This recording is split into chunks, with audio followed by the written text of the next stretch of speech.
ప్రియులారా, ఈ రోమా పత్రికలో చాలా విలువైనటువంటి మాటలు దేవుడు మన కొరకు తెలియపరిచాడు. ఇక్కడ వ్రాయబడిన మాట మనం చదువుకున్నాం కదా. దేవుడు ఏమన్నాడనంటే, ప్రతి వానికి, భూమి మీద పుట్టినటువంటి ప్రతి వానికి, ఆ వ్యక్తి దేవుణ్ణి నమ్మినా నమ్మకపోయినా, ఆస్తికుడైనా నాస్తికుడైనా, అన్యుడైనా క్రైస్తవుడైనా, మరి ఏ వ్యక్తి అయినా ప్రతి వానికి నట దేవుడు వాని క్రియలు లెక్కిస్తూ ఉన్నాడట. వాని క్రియలు లెక్కిస్తూ ఉన్నాడట.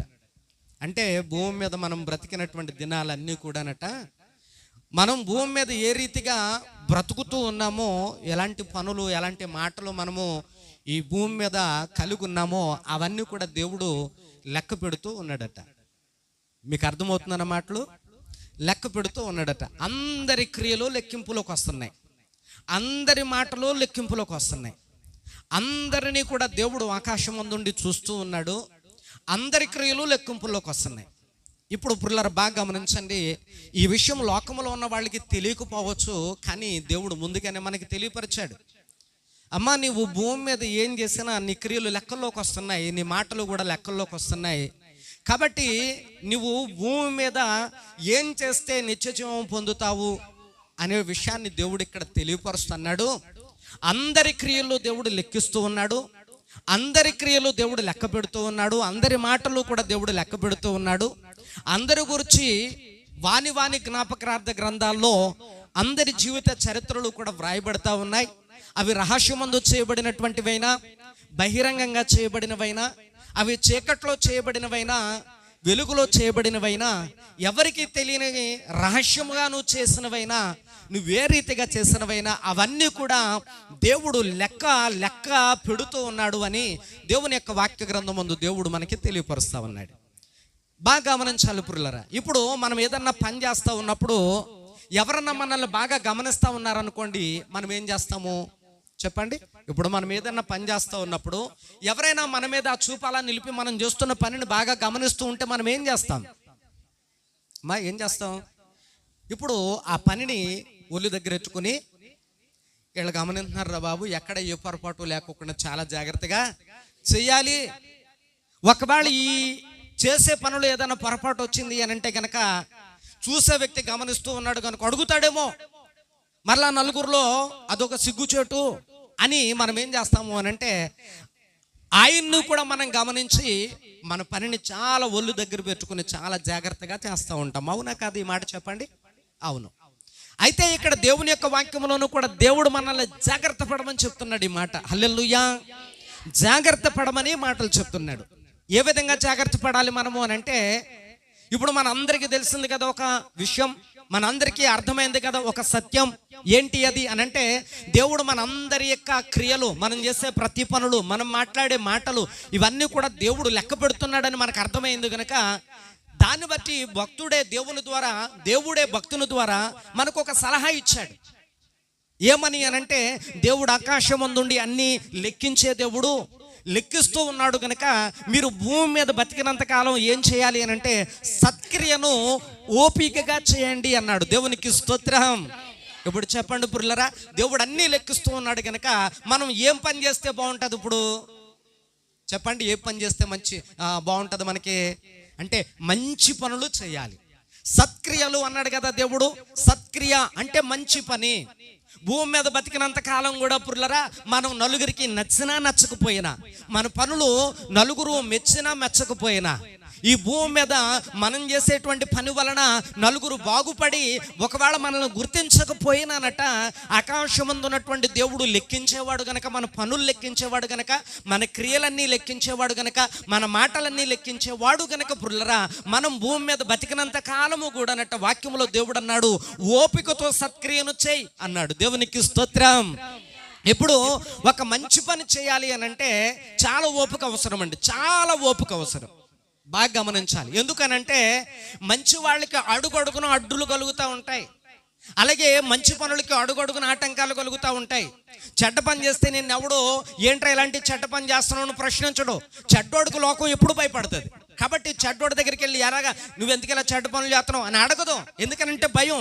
అదే మంచోడు ఏదైనా 10 మందికి ఉపయోగకరమైనటువంటి మంచి పని చేస్తున్నాడు అనుకోండి, ప్రతి ఒక్కడు బెదిరించేస్తాడు వచ్చేసి. మీకు అర్థమవుతుందండి? ప్రతి ఒక్కడు బెదిరించేస్తాడు వచ్చేసి పురులరా. బాగా గమనించండి. చాలాసార్లు నేను గమనిస్తూ ఉంటాను పురులరా. ఏంటి అని అంటే, మనం ఇక్కడ కూర్చుని ఏదో నలుగురికి వినబడదు కదా అని కొంత సౌండ్ ఎట్టి బయట బాక్స్ ఎట్టి అందరికీ వినబడదు కదా, ఒక మంచి మాటలు చెప్తున్నాం మనం. తప్పులు మానుకోండి బాబు, జీవితాలు బాగుపడతాయి. పొరపాట్లు మానుకోండి, మీ జీవితాలు సూపర్గా ఆశీర్వదించబడతాయి. కాబట్టి మీరు చక్కగా మారండి, దేవుడు ఎలా చెప్పాడని మంచి మాటలు 4 చెప్తూ ఉంటుంటే ఒకడు వచ్చి అంటూ ఉంటాడు, ఎందుకంత సౌండ్ ఎట్టావు తగ్గించి అంటాడు పురులరా. బాగా గమనించండి. ఊరంతా గందరగోళం చేసి రికార్డింగ్ డాన్సులు పెట్టి రకరకాలైనటువంటి స్టెప్పులు వేసుకుంటూ సినిమా పాటలు వేసుకుంటూ ఐటమ్ సాంగ్స్ చేసుకుంటూ ఉంటుంటే సౌండ్ ఏంటి కథ అంత పెట్టొచ్చు కదా, వినబడతలేదు అక్కడ దాకా అంటారు పిల్లలు. బాగా గమనించండి. ఇప్పుడు మనిషి మంచికి వ్యతిరేకమా కాదా అంటే, మన చుట్టూ కూడా మనం మంచి చేస్తూ ఉంటుంటే మనల్ని వ్యతిరేకించే వాళ్ళు ఎక్కువ కనబడుతూ ఉంటారు. కాబట్టి మంచి చేసేటప్పుడు మంచికి ఓపిక అవసరం, మంచి మనిషికి ఓర్పు అవసరం. అందుకని వాక్యంలో దేవుడు అన్నాడు, నువ్వు మంచి పని చేస్తూ ఉంటే లోకం నిన్ను నెత్తి మీదకి ఎక్కించుకుని నువ్వు భలే చేసేసావులే అని నిన్నేం పొగడదు, నువ్వు బాగా చేసావని నిన్ను మెచ్చుకోదు. అయినా కానీ నువ్వు మంచి పనే చేయి. ఎందుకనంటే దేవుడు అందరి క్రియలను లెక్క పెట్టేవాడు గనుక. దేవునికి స్తోత్రం. గట్టిగా చెప్దాం హల్లెలూయా. చూడండి, దేవుని యొక్క వాక్య లేఖనాల్లో ఆ మాట మనకి ఎక్కడ కనబడుతుంది అని అంటే, చూడండి కీర్తనల గ్రంథంలోనికి మనం వచ్చినప్పుడు, కీర్తనల గ్రంథము 33వ కీర్తన 13 నుండి 15 వచనాలు మనం చదువుకుందాం. చూడండి, 13 నుండి 15 చరణాలు చదువుకుందాం. 15 అమ్మ బాగా గమనించాలి. ఇందాక నేను అన్నాను కదా, ఎవరన్నా మనం చేస్తున్నటువంటి పనిని గమనిస్తూ ఉన్నారు అని అంటే మనం చాలా ఒళ్ళు దగ్గర పెట్టుకుని పని చేస్తూ ఉన్నాం. ఇప్పుడు అందరిని కూడానట ఆకాశంలో ఉండేటువంటి ఒక ఆయన ఉన్నాడు, పెద్ద ఆయన. మీకు అర్థమవుతుందండి? భూమిని కలిగించాడు, ఆకాశమును కలిగించాడు, మనకు బువ్వ పెడుతూ ఉన్నాడు, ఆరోగ్యం ఇస్తూ ఉన్నాడు, ఆయుష్ని ఇస్తూ ఉన్నాడు, చేపట్టి నడిపిస్తూ ఉన్నాడు, ప్రాణాన్ని బలిగా పెట్టి రక్తానంతా గార్చి మనల్ని ఆయన సొత్తుగా చేసుకున్నాడు. చూసారా? ఈయన ఒక ఆయన ఉన్నాడు. ఈయన ఎక్కడున్నాడట చెప్పాలి గట్టిగా, ఎక్కడున్నాడట?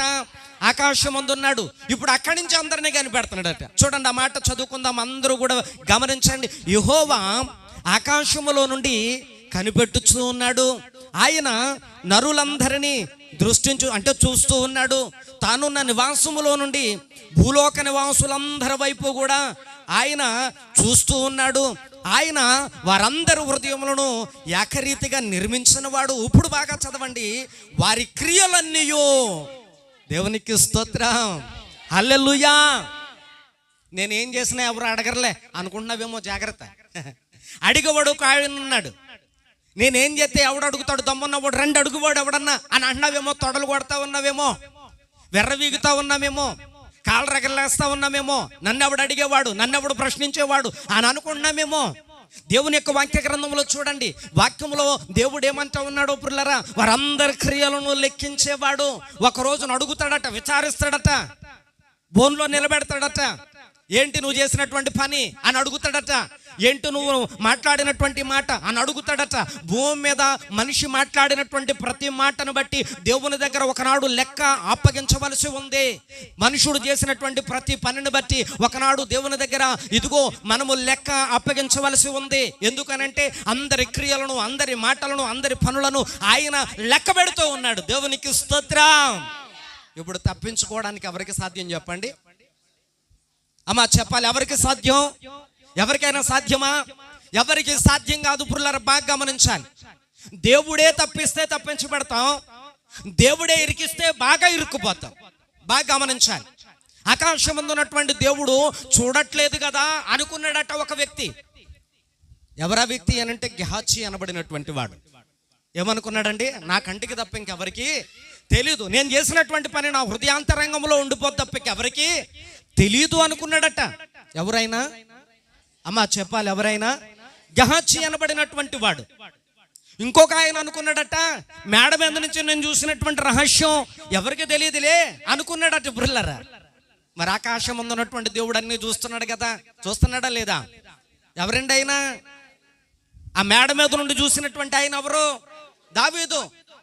ఆయన అనుకున్నాడు ఇంకెవరికి తెలియదులే, ఇక్కడతో గప్చేప్ అనుకున్నాడట. కానీ ఆకాశం ముందు ఉన్నటువంటి దేవుడు అన్ని చూస్తూ ఉన్నాడు గనక లెక్క అడిగాడు, నాతానును పంపించి. కూర్చున్నాడు సింహాసనం మీద దావీదు. నాతాను ప్రవక్త వెళ్ళాడు. మాట్లాడడం మొదలుపెట్టి దేవుని యొక్క ఆత్మచేత నిండుకొనిన వాడై లెక్క అడుగుతూ ఉంటుంటే సమాధానం లేదు భక్తుడైనటువంటి దావీదు దగ్గర.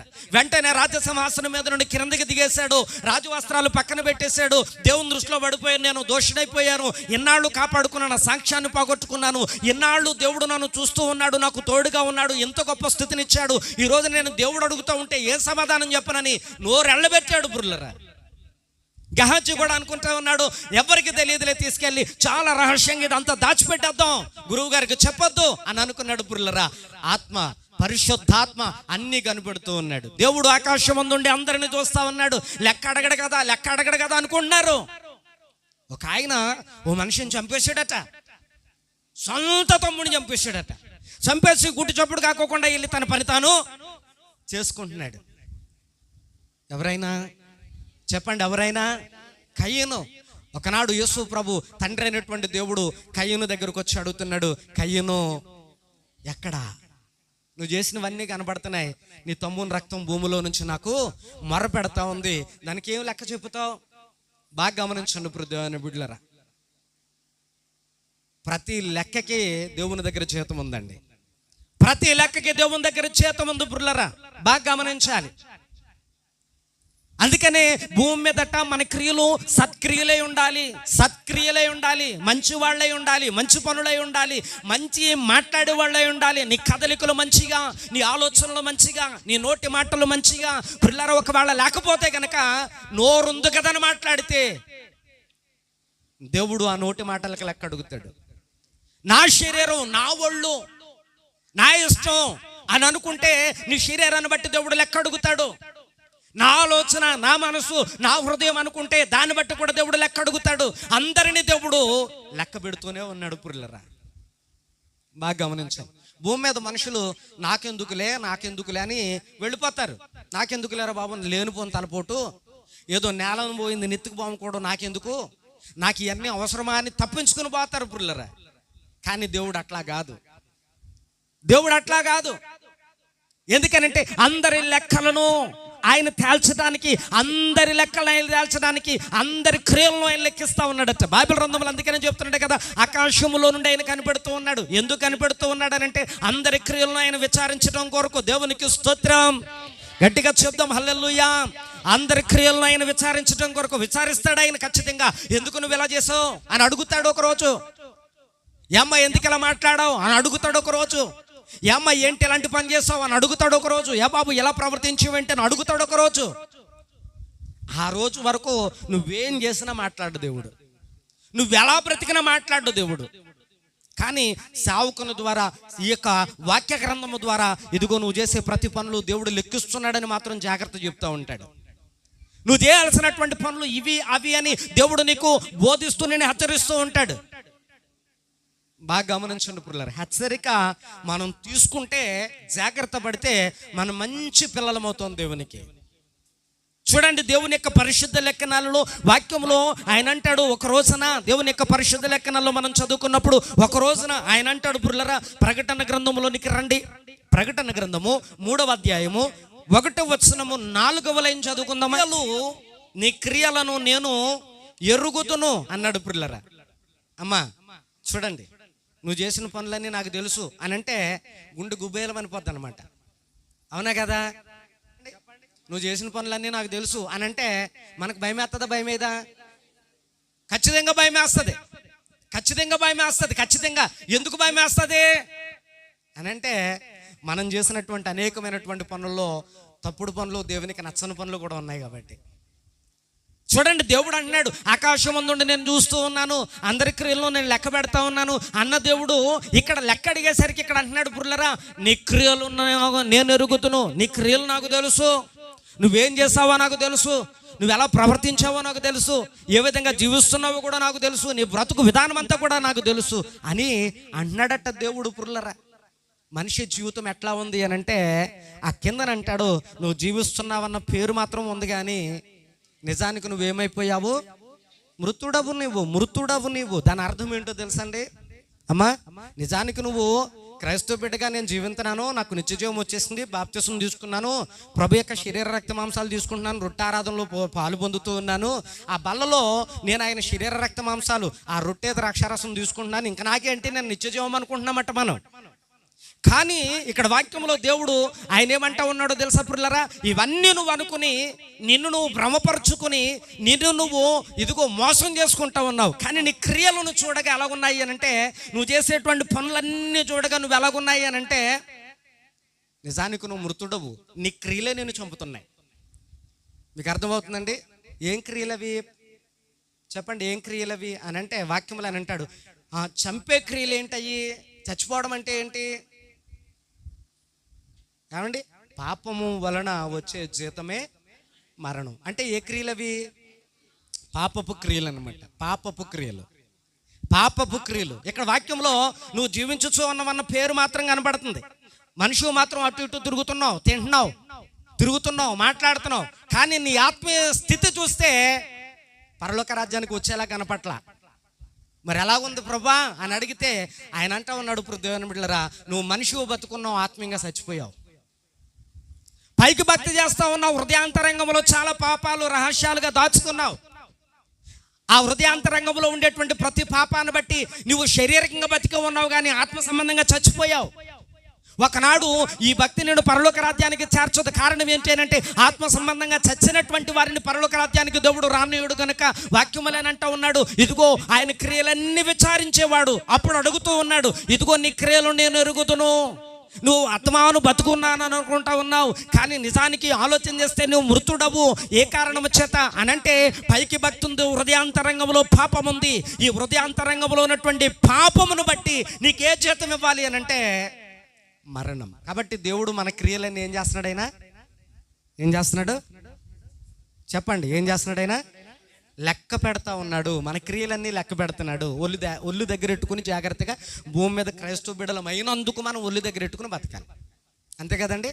చాలా మైండ్ దగ్గర ఎట్టుకుని బతకాలి, మనసు దగ్గర ఎట్టుకుని బతకాలి, బుర్ర దగ్గర ఎట్టుకుని బతకాలి.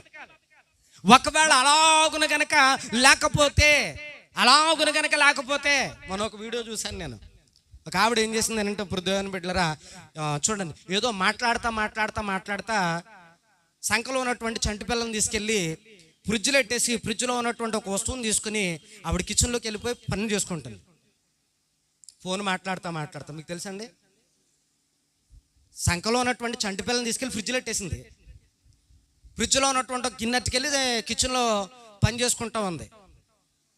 ఈలోగా వాళ్ళ ఆయన వచ్చాడు. వాళ్ళ ఆయన వచ్చి పెళ్ళేది అని చూస్తుంటే ఆ లోపల నుంచి మూలుగులు వినబడుతున్నాయి. మూలుగుతుంది అనమాట ఆ పిల్ల. ఫ్రిడ్జ్లో కాసేపు ఉంటే చచ్చిపోద్ది. ఏమవుద్ది అమ్మా? ఏమవుద్ది? చంటి పిల్ల ఏం తట్టుకుంటుంది చెప్పండి? కాసేపు ఉంటే చచ్చిపోద్ది. వాళ్ళ నాన్న నెతుకుతూ ఎక్కడో వినబడుతుంది అని ఫ్రిడ్జ్ డోర్ తీస్తే లోపల ఆ పిల్ల ఇలా బిగుసుకుపోయి ఫ్రీజ్ అయిపోయిందండి. అలాగే బాగా బిగుసుకుపోయింది పిల్లరా. బాగా గమనించాం. ఒళ్ళు దగ్గర ఎట్టుకోకపోతే మరి కొన్ని క్షణాల్లో ఏమైపోయినండి ఆ పిల్ల? చనిపోను పిల్లలు. బాగా గమనించాం. ఇంకొక సంఘటన జరిగింది చూడండి. ఆమె ఎంత ఒళ్ళు దగ్గర ఎట్టుకోకుండా ఉందో చూడండి. ఆమె కిచెన్లోనికి వెళ్ళి గ్యాస్ వెలిగిద్దామని గ్యాస్ స్టవ్ ఆన్ చేసేసి మర్చిపోయి వెళ్ళిపోయి హాల్లో కూర్చొని ఫోన్ మాట్లాడుతూ ఉంది.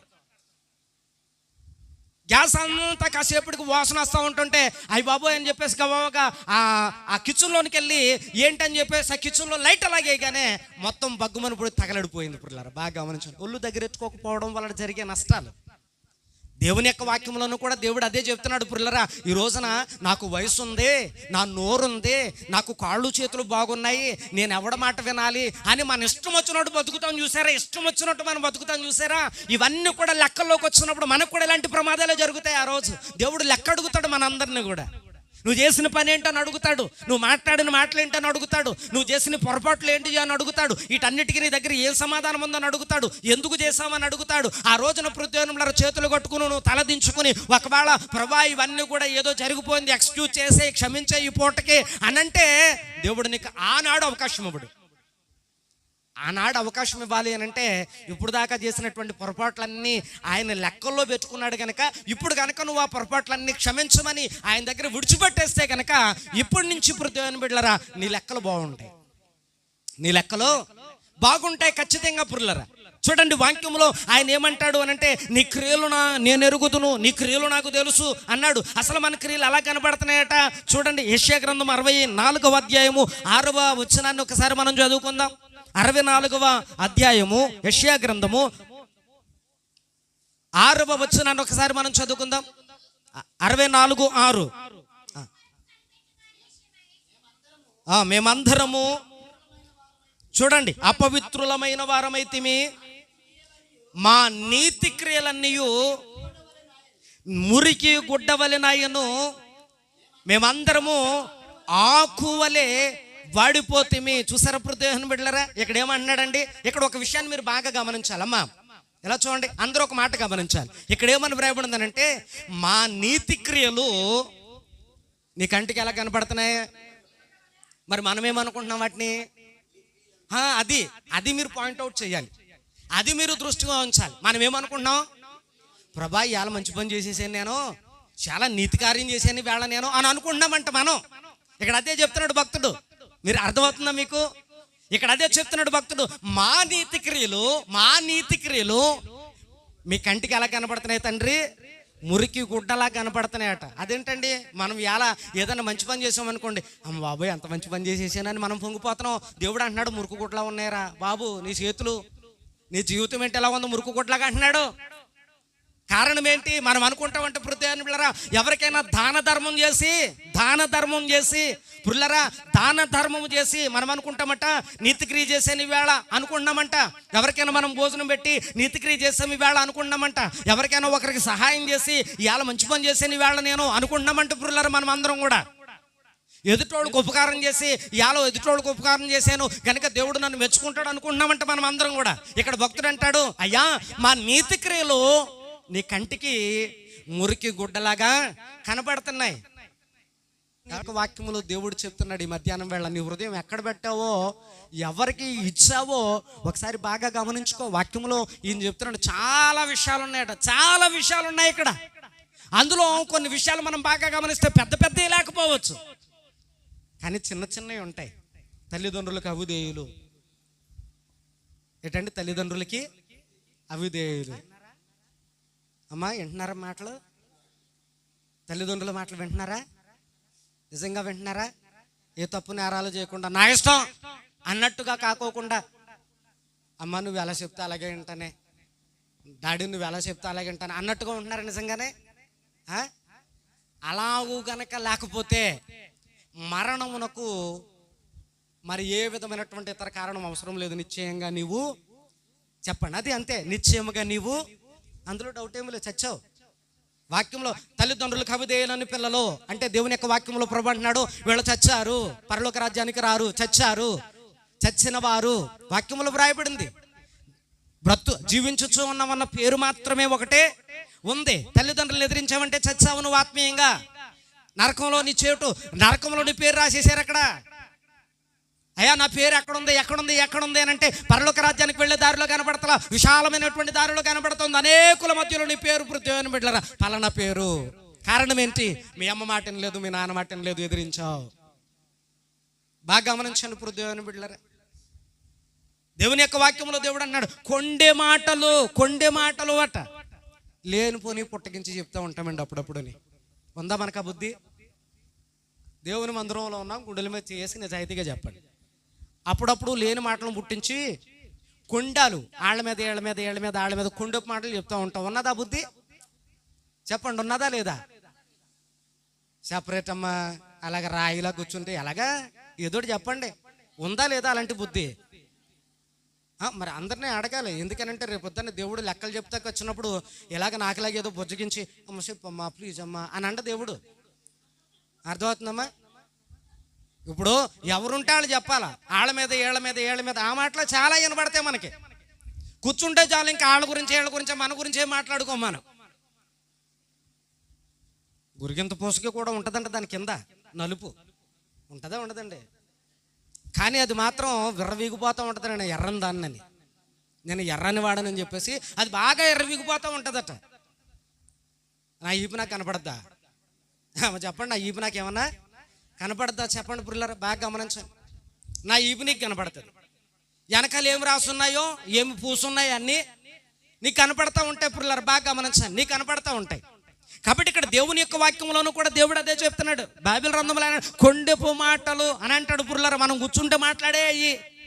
కాబట్టి పురులారా, దేవుడు లెక్క అడగడానికి ఇవన్నీ కూడా మనలో కనపడతా ఉంటుంటే మన హృదయం దేవునికి చోటు ఎక్కడిచ్చాం. అందుకని మన నీతి క్రియలన్నీ కూడా మురికి గుడ్లా దేవునికి కనబడతా ఉన్నాయి. మురికి గుడ్డలన్నీ దేవునికి ఆ రీతిగా కనబడతా ఉన్నాయి. కారణం ఏంటి అని అంటే హృదయంలో దేవునికి చోటు లేదు. ఆ కొండె మాటలు చెప్పేవాళ్ళగా మనం ఉన్నామేమో. అందుకనే దేవుని యొక్క వాక్యంలో దేవుడు అన్నాడు, నీ దగ్గర మరణమునకు విధింపబడిన కార్యాలు కనబడుతున్నాయి. నీ హృదయం నాకు చాలా దూరంగా ఉంది. నీ హృదయంలో నాకు అసలు చోటే లేకుండా అయిపోయింది. నీకు నచ్చినప్పుడు నచ్చినట్టుగా ఉంటున్నావు, అట్టాగే బతుకుతున్నావు. కాబట్టి ఇదిగో నీ నీతి క్రియలు నా కంటికి మురికి గుడ్డలా కనబడుతున్నాయి అన్నాడు. ఇంకా కింద అక్కడ ఆలోచన చేస్తూ కొన్ని మాటలు అక్కడక్కడ మాట తీసుకుంటున్నాను పురులారా.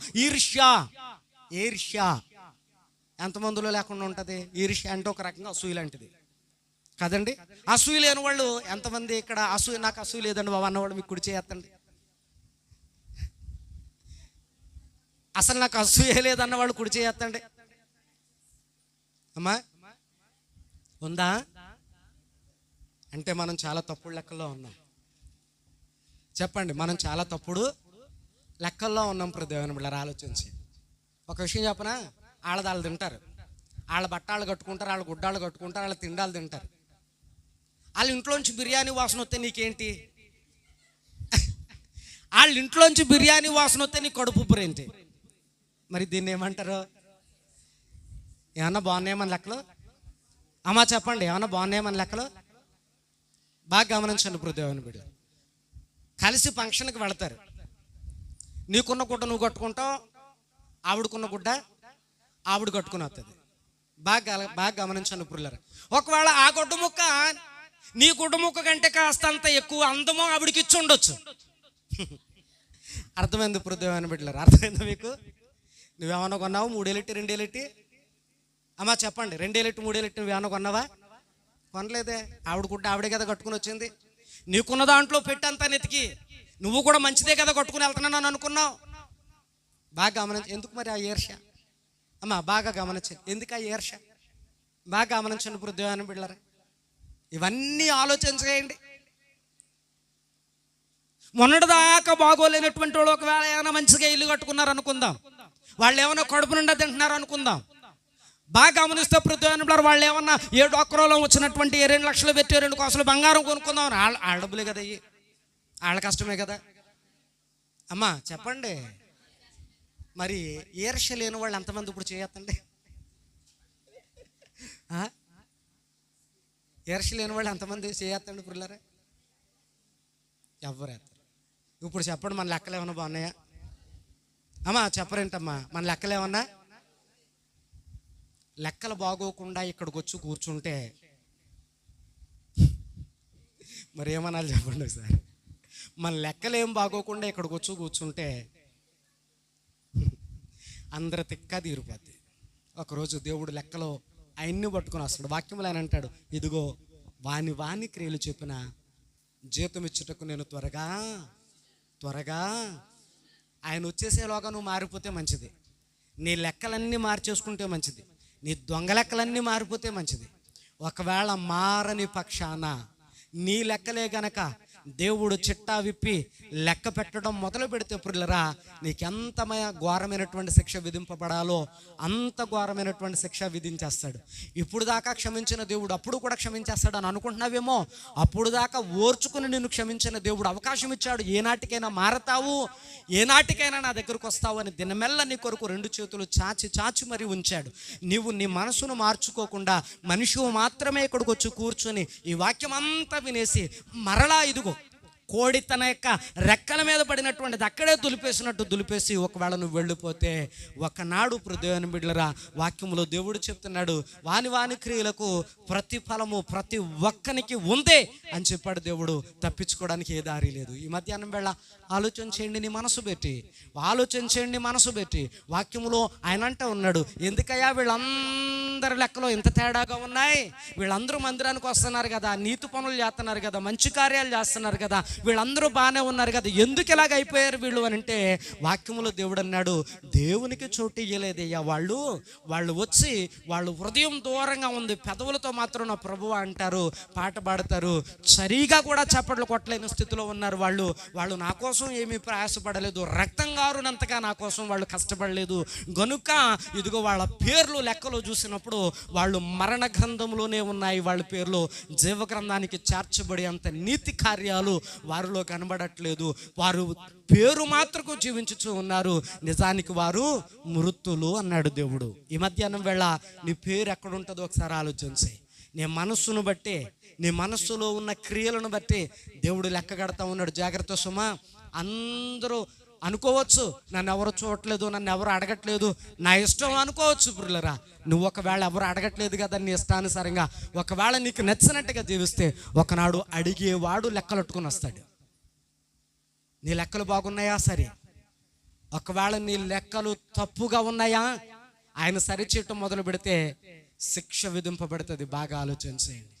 ఈ మధ్యాహ్నం వేళ దేవుడు అందుకనే చెప్తున్నాడు, ఏమనో తెలుసా, ఇదిగో ఆ దుర్దినములు రాకముందే, ఆ భయానకమైనటువంటి ప్రమాదకరమైన పరిస్థితులు రాకముందే వాక్యములు అని అంటాడు, నీ జీవితాన్ని సరి చేసుకోవడానికి ఇదే మిక్కిలి అనుకూలమైన సమయం, ఇదే మిక్కిలి అనుకూలమైన సమయం. దేవుడు నీకు ఇచ్చాడు అవకాశం. ఏం చేయడానికి నిర్ణయించుకుంటావు? నీ హృదయం లోకంలో తిప్పుతూ మనిషి మాత్రం వచ్చి ఆచరించుకుని వెళతావా? పరలోక రాజ్యం స్వతంత్రించుకోలేవు. వాక్యములేనన్నాడు, అయ్యా వీళ్ళందరూ హృదయం నాకు దూరంగా ఉంది, మనుషులు మాత్రమే వచ్చి కూర్చున్నారు, పెదవులతో ఆరాధించేవాళ్ళు. ఎలాంటి వాళ్ళ నేను కోరుకున్నది, నన్ను ఆరాధించేవాళ్ళు ఆత్మతో సత్యముతో నన్ను ఆరాధించేవాళ్ళు కావాలి. ఎంతమంది ప్రభుని మధ్యాహ్నం వేళ ఆత్మలోనికి ఆహ్వానించబోతున్నారు? ఎంతమంది వారు హృదయంలోనికి ప్రభుని చేర్చుకోబోతా ఉన్నారు? అయ్యా నా హృదయ గదిలోనికి వచ్చి నాతో ఉండి నీవే నన్ను సన్మార్గంలో నడిపించని మన జీవితాలను దేవునికి అప్పగించుకుందాం అనుకున్న వాళ్ళు ఎంతమంది ఉన్నారు? అయితే రెండు మోకరించి ప్రభు మందిరంలో కొన్ని నిమిషాలు మనం ప్రార్థన చేద్దాం, కొన్ని నిమిషాలు ప్రభువుని అడుగుదాం, కొన్ని నిమిషాలు దేవుణ్ణి వేడుకుందాం. వాక్యము నీకు అర్థమైతే, వాక్యముని హృదయంలోనికి చేరుకుంటే, దేవునికి నీ హృదయంలో చోటు ఇయ్యాలి అని నువ్వు అనుకుంటే, ఈ మధ్యాహ్నం వేళ మౌనంగా నుండక, అయ్యా నాలో నీ పొరపాట్లన్నీ క్షమించి, నా లెక్కలన్నీ ఇప్పుడే సరిచేసి, అయ్యా ఇదిగో నీవు నా లెక్కలను తేల్చే సమయం వచ్చేటప్పటికి నా జీవితం అంతా కూడా సరైపోయేటట్టు నీవే నన్ను నాయనా ఇదిగో బాగు చేయని దేవుని చేతుల్లో మన హృదయాన్ని పెడదాం. మన జీవితాన్ని దేవుని చేతులకు అప్పగించుకుందాం. అయ్యా తెలిసి తెలియక నేను చేసిన పొరపాట్లు ఉంటే, ఒకవేళ నేను మనిషిని మాత్రమే వచ్చి నా హృదయాన్ని నీకు దూరంగా ఉంచితే, ఒకవేళ నాయన ఇదిగో నీవు చెప్పిన మాటల్లో ఏ ఒక్క అవిధేయత నా హృదయంలో ఉన్నా, అయా నీకు నచ్చదు నా హృదయంలో ఏ ఒక్కటి ఉన్నా, నీకు ఆయాసాన్ని కలిగించేది, నాకు నష్టం కలిగించేది నా ఆత్మీయ జీవితంలో ఏ కోశాన్ని ఏ మూలన ఏ ఒక్కటి ఉన్నా, ఈ మధ్యాహ్నం వేళ నా యొద్ద నుండి తొలగించు ప్రభువాన్ని నోరు తెరిచి అడగగలవా? నోరు తెరిచి అడగగలవా? రండి ప్రభు పాదాల దగ్గర. ఒక దేవుడు మంచి సమయాన్ని ఇచ్చాడు, మనలను మనం ప్రభు ఎదుట ఒప్పుకుందాం. కప్పుకొనక ప్రతిదీ ప్రభు ఎదుట విడిచిపెడదాం. నిజమేనయ్యా, తల్లిదండ్రులకు అవిధేయత కలిగిన వ్యక్తిని నేను. చాలా మార్లు నా తల్లిదండ్రులను ఏడిపించిన వ్యక్తిని నేను.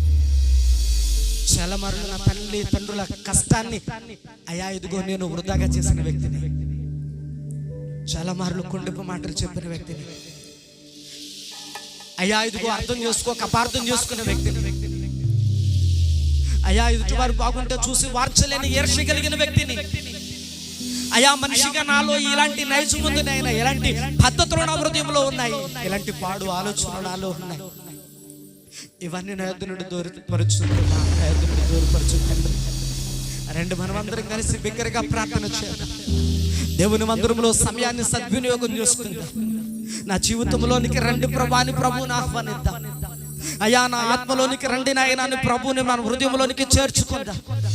అయ్యా నా హృదయ గదిలో ఉండి నన్ను సరిచేయి నాయనా అని మనము మన హృదయాన్ని దేవునికి అప్పగించుకుందాం. మౌనంగా నుండొద్దు, రండి ప్రార్థన చేద్దాం. నేను మిమ్మల్ని బ్రతిమలాడుకుంటా ఉన్నాను, మౌనంగా ఉండడం వల్ల ప్రయోజనం ఉండదు. ప్లీజ్ దయచేసి ప్రార్థన చేద్దాం. ప్లీజ్ దయచేసి ప్రార్థన చేద్దాం. బిగ్గరగా ప్రార్థన చేద్దాం. దేవుని మందిరము అనేకులకు ప్రార్థన మందిరం. అనేకులు వచ్చి ప్రార్థన చేయగలిగిన మందిరం ఇది. నా మందిరములో వారు తమను తాము తగ్గించుకొని ప్రార్థన చేస్తే ఆకాశం నుండి నేను వారి ప్రార్థనలు వింటానని వాగ్దానం చేసిన దేవుడు, ఆయన మనల వైపు చూస్తూ ఉన్నటువంటి మందిరం ఇది. నిన్ను నన్ను జాగ్రత్తగా గమనిస్తున్న మందిరం ఇది.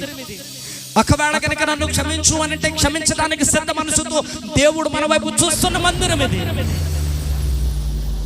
మరి నువ్వు నోరు తెరిచి అడుగుతున్నావా? నువ్వు నోరు తెరిచి ప్రభుని అడుగుతున్నావా? రెండు అందరం కలిసి ప్రార్థన చేద్దాం. చేయండి, ప్రార్థన చేయండి. నీ బ్రతుకు కొరకు ప్రార్థన చేయి, నీ కుటుంబం కొరకు ప్రార్థన చేయి, దేవుని మందిరానికి దూరంగా ఉన్న నీ ఇంటి బిడ్డల కొరకు ప్రార్థన చేయి, తప్పుపోయినటువంటి సంఘ బిడ్డల కొరకు ప్రార్థన చేయి, మారు మనసు రక్షణ లేనటువంటి గ్రామ ప్రజల కొరకు ప్రార్థన చేయి. దేవునికి విరోధంగా నీ హృదయంలో ఏమున్న దానికి విడిచిపెట్టడం కొరకు దేవుని సహాయం కోరుతూ ప్రార్థన చేయి. దేవుని సన్నిధానంలో ప్రార్థన చేయి. అయ్యా, నీకు విరోధమైంది నా మనసులో ఇది ఉందని ఆయన చెప్పు ప్రభుతో. నిజమైన అయినా నా మనసు నీకు ఇవ్వలేకపోతున్నాను, లోకముతో నిండిపోయింది నా హృదయం, నన్ను సరిచేయని దేవుని చేతుల్లో పెట్టు.